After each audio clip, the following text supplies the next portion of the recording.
Telangana budget సమావేశాల్లో భాగంగా ఈరోజు జరిగిన చర్చలో 40-50 గజాల ఇళ్లకు ప్రాపర్టీ ట్యాక్స్ వసూలు, అపరాధ రుసుము విధింపుపై BRS party whip MLA KP Vivekanand ప్రభుత్వాన్ని ప్రశ్నించారు. ఈ సందర్భంగా మాట్లాడుతూ 40-50 గజాల ఇళ్లకు 100% పెనాల్టీ వసూలు చేస్తూ 3 ఏళ్ల నుంచి ముందుగానే ఆస్తి పన్ను వసూలు చేయడం ఏమిటి? కాబట్టి ప్రభుత్వం వెంటనే ఆస్తి పన్ను విధింపుల విషయంలో పునః సమీక్షించి రెక్కాడితే గాని డొక్కాడని పేద ప్రజలకు ఆస్తి పన్ను బూచీ నుంచి ఉపశమనం కలిగించి సమస్యలను శాశ్వతంగా పరిష్కరించాలని తెలిపారు. తర్వాత సోదరిమని చెప్తుంది, మా తమ్ముడు ముఖ్యమంత్రి అంటే రేవంత్ రెడ్డి గారి నమ్మకంతో మార్పు కావాలని చెప్పి నన్ను కాంగ్రెస్ పార్టీకి ఓటేయమన్నాడు.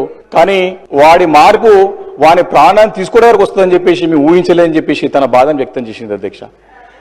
నేను ఆ స్టేట్మెంట్ కూడా ఎందుకు చెప్తున్నానంటే అధ్యక్ష, ఆ స్టేట్మెంట్ కూడా నేను మీ ద్వారా వాళ్ళకి పంపిస్తాను అధ్యక్ష, చూసుకోమని వచ్చే అధ్యక్ష. దాని గురించి నేనేమంటాను అధ్యక్ష, కొన్ని నిర్ణయాలు ప్రజల్లో వచ్చేటువంటి ఇబ్బందుల గురించి వారు చెప్పాల్సిన అవసరం ఉంది కాబట్టి నేను చెప్తాను అధ్యక్ష, తెలుసుకోవాల్సిన అవసరం ఉందని చెప్పి సందర్భంగా నేను మనవి చేస్తున్నాను అధ్యక్ష. అదేవిధంగా అధ్యక్ష, మరి ప్రాపర్టీ ట్యాక్స్ విషయంలో కూడా కొన్ని రెసిడెన్షియల్ కి కమర్షియల్ వస్తున్నాయి, దానిపైన కూడా దృష్టి కేంద్రీకరించాల్సిన అవసరం ఉంది అధ్యక్ష. అదేవిధంగా 40-50-60 గజాలు ఉన్నటువంటి బిల్డింగ్లకు కూడా 100% పెనాల్టీ వేసి 3 సంవత్సరాల ముందు నుంచి కూడా ట్యాక్స్ చేస్తారు అధ్యక్ష. దాని పట్ల కూడా నేను కమిషనర్ గారికి జోనల్ కమిషనర్ దృష్టికి తీసుకెళ్లాను. దాన్ని కూడా తక్షణం మరి ఒక శాశ్వతంగా పరిష్కారం ఇవ్వాలి. 40 గజాలు 50 గజాలు కూడా పెనాల్టీ చేయడం, వారికి 3 సంవత్సరాల నుంచి కూడా ట్యాక్స్ చేయడం కరెక్ట్ కాదని చెప్పి సందర్భంగా మనం చేస్తున్నాం అధ్యక్ష. డాగ్ మెనస్ కూడా గతంలో చెప్పాము అధ్యక్ష, డాగ్ మెనస్ కుక్కల యొక్క బెడద ఎక్కువన్నది, దాన్ని నియంత్రించడానికి దాన్ని కంట్రోల్ చేయడానికి కూడా ప్రయత్నం చేయాలని చెప్పి సందర్భంగా కోరుతా ఉంది అధ్యక్ష. ఈ హైడ్రా అనే దానితో ఈ రియల్ ఎస్టేట్ పూర్తిగా ఇబ్బంది పడుతుందని చెప్పి మరి గతంలో చెప్పడం జరిగింది అధ్యక్ష. మా దగ్గర వేణుగోపాల్ రెడ్డి అనే బిల్డర్ అధ్యక్ష, వారి సిస్టర్ కి గత అసెంబ్లీ ఎలక్షన్స్ లో ఫోన్ చేసి మనం ఈసారి మనం కాంగ్రెస్ పార్టీకి ఓటేయాలని చెప్పేసి వాళ్ళ సిస్టర్ చెప్తే, సిస్టర్ ఎందుకు అని వాళ్ళ బ్రదర్ని అడుగుతుంది అధ్యక్ష బిల్డర్ని. మనం మార్పు కావాలి అని చెప్పేసి ఆయన చెప్తాడు అధ్యక్ష. వేణుగోపాల్ రెడ్డి మొన్న చనిపోయింది అధ్యక్ష, ఆత్మహత్య చేసుకున్నాడు. మేము వారి ఇంటికి నేను, హరీష్ రావు గారు అందరం కలిసి వెళ్ళి అడిగినాం అధ్యక్ష. ఆమె అన్నది కొంపల్లి అధ్యక్ష, గుండ్లపోచంపల్లి, అది అందరూ కూడా తెలుసు. అడిగిన తర్వాత సోదరిమని చెప్తుంది, మా తమ్ముడు ముఖ్యమంత్రి అంటే రేవంత్ రెడ్డి గారి నమ్మకంతో మార్పు కావాలని చెప్పి నన్ను కాంగ్రెస్ పార్టీకి ఓటేయమన్నాడు. కానీ వాడి మార్పు వాని ప్రాణాన్ని తీసుకోవడానికి వస్తుందని చెప్పేసి మేము ఊహించలేదని చెప్పేసి తన బాధను వ్యక్తం చేసింది అధ్యక్ష. నేను ఆ స్టేట్మెంట్ కూడా ఎందుకు చెప్తున్నానంటే అధ్యక్ష, ఆ స్టేట్మెంట్ కూడా నేను మీ ద్వారా వాళ్ళకి పంపిస్తాను అధ్యక్ష, చూసుకోమని వచ్చే అధ్యక్ష. దాని గురించి నేనేమంటాను అధ్యక్ష, కొన్ని నిర్ణయాలు ప్రజల్లో వచ్చే ఇబ్బందుల గురించి వారు చెప్పాల్సిన అవసరం ఉంది కాబట్టి నేను చెప్తాను అధ్యక్ష, తెలుసుకోవాల్సిన అవసరం ఉందని చెప్పి సందర్భంగా నేను మనవి చేస్తున్నాను అధ్యక్ష. అదేవిధంగా అధ్యక్ష, మరి ప్రాపర్టీ ట్యాక్స్ విషయంలో కూడా కొన్ని రెసిడెన్షియల్ కి కమర్షియల్ వస్తున్నాయి, దానిపైన కూడా దృష్టి కేంద్రీకరించాల్సిన అవసరం ఉంది అధ్యక్ష.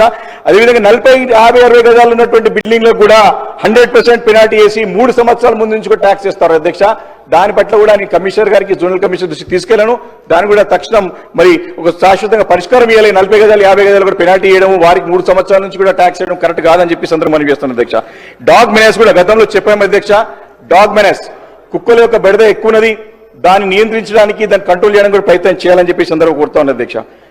ఈ హైడ్రా అనే దానితో ఈ రియల్ ఎస్టేట్ పూర్తిగా ఇబ్బంది పడుతుందని చెప్పి మరి గతంలో చెప్పడం జరిగింది అధ్యక్ష. మా దగ్గర వేణుగోపాల్ రెడ్డి అనే బిల్డర్ అధ్యక్ష, వారి సిస్టర్ కి గత అసెంబ్లీ ఎలక్షన్స్ లో ఫోన్ చేసి మనం ఈసారి మనం కాంగ్రెస్ పార్టీకి ఓటేయాలని చెప్పేసి వాళ్ళ సిస్టర్ చెప్తే, సిస్టర్ ఎందుకు అని వాళ్ళ బ్రదర్ని అడుగుతుంది అధ్యక్ష బిల్డర్ని. మనం మార్పు కావాలి అని చెప్పేసి ఆయన చెప్తాడు అధ్యక్ష. వేణుగోపాల్ రెడ్డి మొన్న చనిపోయింది అధ్యక్ష, ఆత్మహత్య చేసుకున్నాడు. మేము వారి ఇంటికి నేను, హరీష్ రావు గారు అందరం కలిసి వెళ్ళి అడిగినాం అధ్యక్ష. ఆమె అన్నది కొంపల్లి అధ్యక్ష, గుండ్లపోచంపల్లి, అది అందరూ కూడా తెలుసు. అడిగిన తర్వాత సోదరిమని చెప్తుంది, మా తమ్ముడు ముఖ్యమంత్రి అంటే రేవంత్ రెడ్డి గారి నమ్మకంతో మార్పు కావాలని చెప్పి నన్ను కాంగ్రెస్ పార్టీకి ఓటేయమన్నాడు. కానీ వాడి మార్పు వాని ప్రాణాన్ని తీసుకోవడానికి వస్తుందని చెప్పేసి మేము ఊహించలేదని చెప్పేసి తన బాధను వ్యక్తం చేసింది అధ్యక్ష. నేను ఆ స్టేట్మెంట్ కూడా ఎందుకు చెప్తున్నానంటే అధ్యక్ష, ఆ స్టేట్మెంట్ కూడా నేను మీ ద్వారా వాళ్ళకి పంపిస్తాను అధ్యక్ష, చూసుకోమని వచ్చే అధ్యక్ష. దాని గురించి నేనేమంటాను అధ్యక్ష, కొన్ని నిర్ణయాలు ప్రజల్లో వచ్చే ఇబ్బందుల గురించి వారు చెప్పాల్సిన అవసరం ఉంది కాబట్టి నేను చెప్తాను అధ్యక్ష, తెలుసుకోవాల్సిన అవసరం ఉందని చెప్పి సందర్భంగా నేను మనవి చేస్తున్నాను అధ్యక్ష. అదేవిధంగా అధ్యక్ష, మరి ప్రాపర్టీ ట్యాక్స్ విషయంలో కూడా కొన్ని రెసిడెన్షియల్ కి కమర్షియల్ వస్తున్నాయి, దానిపైన కూడా దృష్టి కేంద్రీకరించాల్సిన అవసరం ఉంది అధ్యక్ష. అదేవిధంగా 40-50-60 గజాలు ఉన్నటువంటి బిల్డింగ్లకు కూడా 100% పెనాల్టీ వేసి 3 సంవత్సరాల ముందు నుంచి కూడా ట్యాక్స్ చేస్తారు అధ్యక్ష. దాని పట్ల కూడా నేను కమిషనర్ గారికి జోనల్ కమిషనర్ దృష్టికి తీసుకెళ్లాను. దాన్ని కూడా తక్షణం మరి ఒక శాశ్వతంగా పరిష్కారం ఇవ్వాలి. 40 గజాలు 50 గజాలు కూడా పెనాల్టీ చేయడం, వారికి 3 సంవత్సరాల నుంచి కూడా ట్యాక్స్ చేయడం కరెక్ట్ కాదని చెప్పి సందర్భంగా మనం చేస్తున్నాం అధ్యక్ష. డాగ్ మెనెస్ కూడా గతంలో చెప్పాము అధ్యక్ష. డాగ్ మెనెస్ కుక్కల యొక్క బెడద ఎక్కువన్నది, దాన్ని నియంత్రించడానికి దాన్ని కంట్రోల్ చేయడానికి కూడా ప్రయత్నం చేయాలని చెప్పి సందర్భంగా కోరుతా ఉన్నాను అధ్యక్ష.